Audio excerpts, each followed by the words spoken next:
Michel Drucker est avec nous pour parler à l'intérieur du Pays de Vire, Office du tourisme Pays de Vire, collines de Normandie. Bonjour Michel. Bonjour cher Régis. Alors Michel, quel est le lien avec le territoire virois pour toi ? Le lien c'est l'enfance et puis c'est dès que j'ai l'occasion de rencontrer des gens du coin, ça me fait toujours plaisir. Et alors, bizarrement, depuis quelque temps, je rencontre de plus en plus de gens qui connaissent le bocage normand, qui connaissent cette région, qui sont partis il y a très longtemps comme moi et qui la plupart du temps plutôt bien réussi et qui restent attachés à cette région. Mais il m'arrive, il y a une fan que je connais bien, qui connaît tout de moi et qui m'amène régulièrement encore des documents concernant cette ville de mon enfance avec des périodes de son histoire que je ne connais pas. De Vire après la guerre, l'époque de la reconstruction et je retrouve avec plaisir des photos également de mon enfance, des photos de moi à l'école, des photos de mes frères à l'école. Régulièrement, je me penche sur ce passé. Et puis je continue à suivre l'actualité à travers la presse régionale.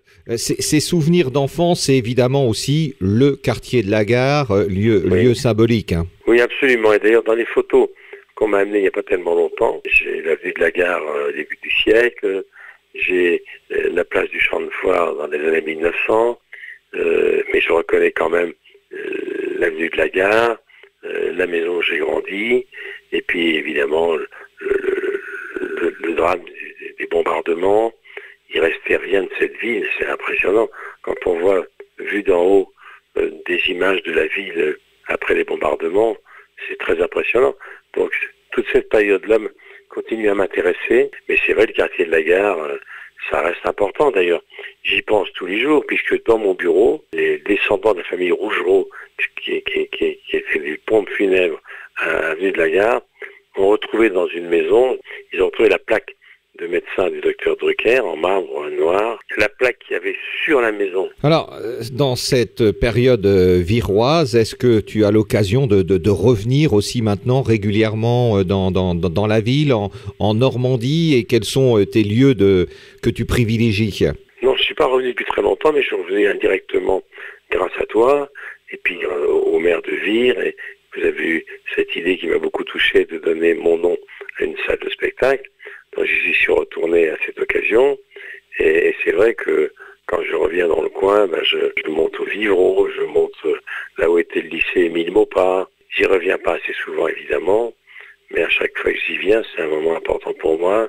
J'aime bien dormir à l'hôtel à Vire, j'aime bien venir la veille, me promener un petit peu dans les rues, et sur les traces de mon père également, parce que il y a la place de la gare, mais les environs que je connais par cœur, le stade, Pierre-Comte, le Pont-Ferron, l'ancien champ de course, tout ça, j'aime bien y retourner quand j'y passe.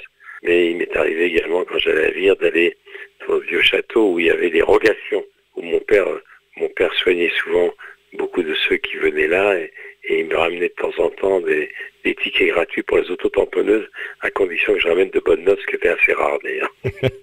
Une dernière question, Michel. Vire, c'est évidemment, quand on le voit du côté touristique, c'est l'andouille de Vire, aussi le côté culinaire. Est-ce que tu es toujours porte-parole de cette andouille de Vire, loin de ce territoire ? Je reçois, je vais citer mes sources, notre confrère de La Voix m'envoie régulièrement mon andouille, et c'est vrai que l'andouille de Vire, c'est sacré. Cette andouille est très connue. Moi, à chaque fois que je dis que je suis originaire de Vire, s'ils sont des gastronomes avertis, ils me disent « Ah bah oui, l'andouille de Vire ». J'en reçois à peu près une andouille tous les 2 mois. Ma femme qui adore le cidre, je reçois également du cidre bouché qui vient de la région. Et puis quand je pense à Vire, je pense à Elle et Vire, parce que la place de la gare, pas loin, il y avait une beurrerie à l'époque, c'était très important. Mais Vire, ça reste quelque chose qui est gravé dans ma mémoire pour toujours. Et il y a beaucoup de gens qui me parlent de ce coin, le sanatorium de Saint-Sever, que j'ai connu gamin, la forêt de Saint-Sever, tout ça c'est Vire, quoi. Mais c'est vrai que Dominique Besnéard, qui est un Virois d'adoption, le grand agent qui est devenu un producteur de cinéma, il venait à Vire régulièrement. Mon père l'a soigné quand il était petit. Nous sommes deux Virois qui sont montés à l'assaut de la capitale et qui s'en sont plutôt bien sortis. Un dernier mot, c'est le retour à Vire, bientôt, en 2022 pour le spectacle. Ouais. Mon spectacle, le deuxième spectacle, j'avais joué une dizaine de fois, puis le Covid est arrivé, et de toute façon, après, j'aurais pas pu, car je suis tombé malade. Je l'ai réactualisé avec ce que j'ai vécu à l'hôpital pendant 1 an, donc j'ai fait du gai avec du triste, et puis je vais revenir le jouer, évidemment. Je reprends la route en janvier. Ça s'appelle de vous à moi, et c'est un spectacle auquel je tiens beaucoup, parce que dans la mise en scène est très originale, puisque nous sommes 2 sur scène. Il y a moi à même pas 30 ans, 25 ans, et moi aujourd'hui, et c'est pas un hologramme. Les Virois et ceux qui viendront me voir mettront des images sur ce que je viens de dire, et ça me tient beaucoup à cœur. J'attends avec impatience de revenir à Vire. Merci Michel, et à très vite. À très bientôt.